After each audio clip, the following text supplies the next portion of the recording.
New Orleans police now say the suspect opened fire at officers just moments after he plowed his truck into a busy crowd on Bourbon Street. The suspect is now dead after that gunfight, but it's still unclear if the individual was killed by police or took their own life. Let's bring in Paul Mauro, Fox News contributor and retired NYPD inspector. Paul, thank you for joining us. I want to get your take on this.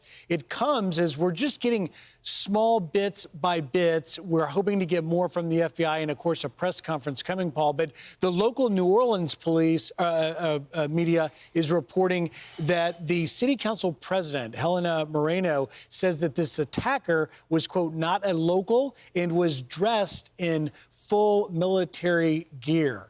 What's your reaction? So as you guys mentioned earlier, this is very reminiscent of the terrorist attack that occurred on the West Side Highway, executed by a guy named Saifullah Saipov. I was actually on scene for that, and it has a lot of that footprint. A vehicle attack on a holiday. In Saipov's case here in New York, it was Halloween. He couldn't gain access to the Halloween parade because of prophylactic measures that the NYPD had taken by parking trucks and other things to secure the event. And so he went along the West Side Highway, called an audible, and did what he did. This is very reminiscent of that, and that is, believe me, the kind of thing that's on the mind of investigators here. The FBI, as we know, has the lead. Yep. What they're going to be looking for this to be a terrorist event, and that's still a little vague, is Paul, for a connection to a foreign power.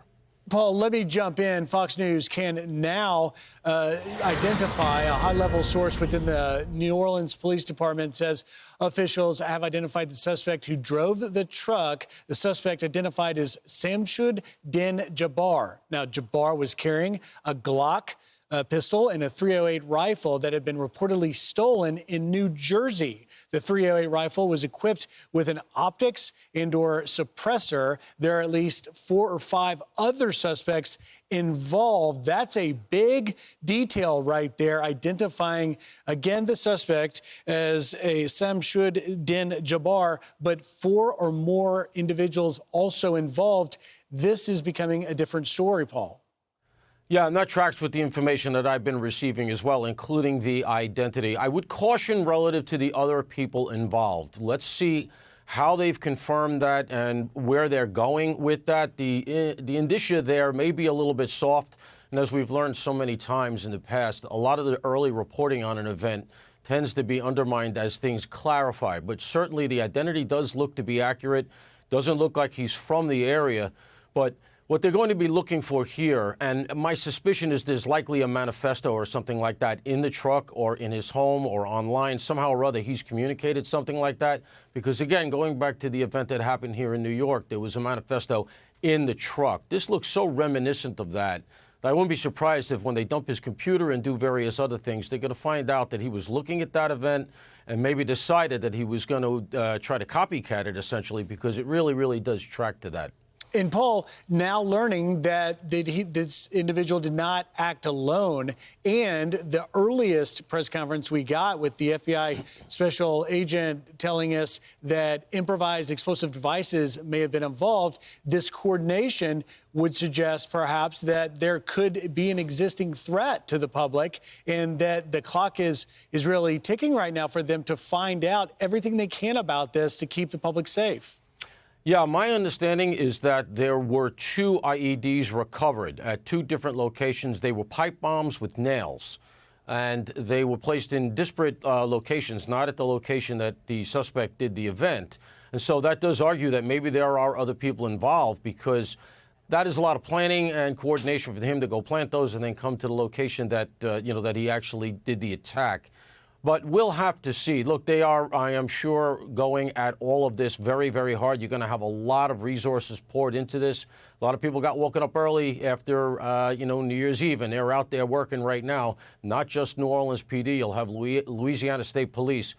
But in terms of the terrorism connection, for the FBI, I don't understand that statement that the FBI agent made early on, where she said unequivocally this is not a terrorism attack. You have to admit to the possibility here that it's a possibility. And I think that it's starting to clarify in that direction.